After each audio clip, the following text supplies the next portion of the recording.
শেখ মুজিবুর রহমান তো একসময় পাকিস্তানের স্লোগানও দিয়েছে। আসলে এই দলের স্ট্রাকচার বাংলাদেশের রাজনীতির সাথে যায়। সাজিদ সে কমিটিতে ছিল, কমিটি থাকার পরও সে রাস্তায় নেমেছে।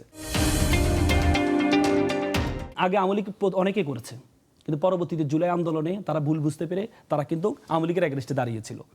যে সাজিদ সে কমিটিতে ছিল, কমিটি থাকার পরও সে রাস্তায় নেমেছে এবং আওয়ামী লীগের তখন আওয়ামী লীগের বিরুদ্ধে কথা বলা এত সহজ ছিল না। তারপরেও তো তারা রাস্তায় নেমেছে। তো তারা রাস্তা নেমেছে, এই জন্য তার অতীতটাকে আপনি টেনে নিয়ে আসবেন, তারপর পরবর্তীতে ভবিষ্যৎটাকে আপনি আনবেন না। সে যখন নেমেছে তখন তো এটাকে অস্বীকার করে নেমেছে, আওয়ামী লীগকে অস্বীকার করে নেমেছে। তো সুতরাং আমি আগেরটাকে নিয়ে আসলাম, সে আগে ছাত্রলীগ করছে, শেখ মুজিব নিয়ে বক্তব্য দিয়েছে। তো সুতরাং এখন পরবর্তী তার মধ্যে পরিবর্তন হতে পারবে না, অনুশোচনা আসতে পারবে না, সে চাইলে নতুনত্ব চিন্তা করতে পারবে না। এইটা থেকে তো আমাদেরকে বেরিয়ে আসতে হবে। শেখ মুজিবুর রহমান তো একসময় পাকিস্তানের স্লোগানও দিয়েছে, কিন্তু পরবর্তী যখন বাংলাদেশের স্লোগান দিয়েছে, আমরা কি বলবো যে পাকিস্তানের যে আগে যে স্লোগান দিয়েছে তিনি তো আগে পাকিস্তানকে ওন করতো নাকি বাংলাদেশকে ওন করতো? আমি সেটা যদি বলি তাহলে তো আমরা যদি কোনটা আগেরটাকে অভিনয় ছিল নাকি পরেরটা অভিনয় ছিল এই প্রশ্ন করলে তো আসলে মানে সঠিক উত্তর আমরা পাবো। আচ্ছা, তরুণদের যে এই দলটির কথা আমরা বলছি এনসিপি, এটা তো প্রায় আপেলের মতো, আপেল খাওয়ার মতো করে ক্ষমতা পেয়ে গেল একদম।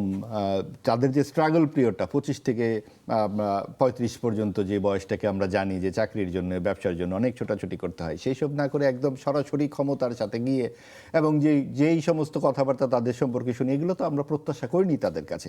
এটাই হচ্ছে আমাদের দেশের ক্ষমতা কেন্দ্রিক রাজনীতির মূল যে ক্ষতিকর দিকটি।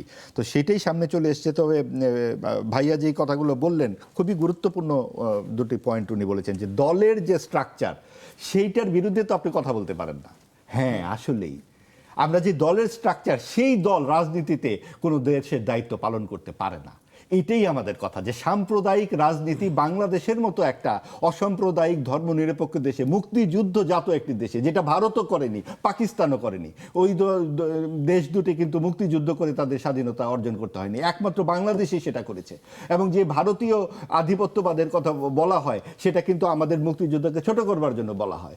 এবং পাকিস্তানের দিকে আপনি নাহিদ ইসলামের জাতির উদ্দেশ্যে ভাষণে দেখবেন তিনি বলেছেন যে ভারতের দিকে এত ঘনিষ্ঠতা পাকিস্তানের সাথে নয়। কেন এই কথা তিনি বলবেন? আমরা যদি ভারতের সাথে চোখে চোখ রেখে কথা বলি, পাকিস্তানের সাথে আমাদের চোখে চোখ রেখে কথা বলতে হবে। এবং একই সাথে আমরা আমাদের এই স্বাধীনতাটা আমরা যেভাবে পেয়েছি, অত্যন্ত রক্তস্নাত এই স্বাধীনতা, এর আগে আমাদের ভাষা আন্দোলনের একটা অভিজ্ঞতা আছে। কাজেই এই জায়গা থেকে যেই অসাম্প্রদায়িক বাংলাদেশ, আসলে এই দলের স্ট্রাকচার বাংলাদেশের রাজনীতির সাথে যায় না।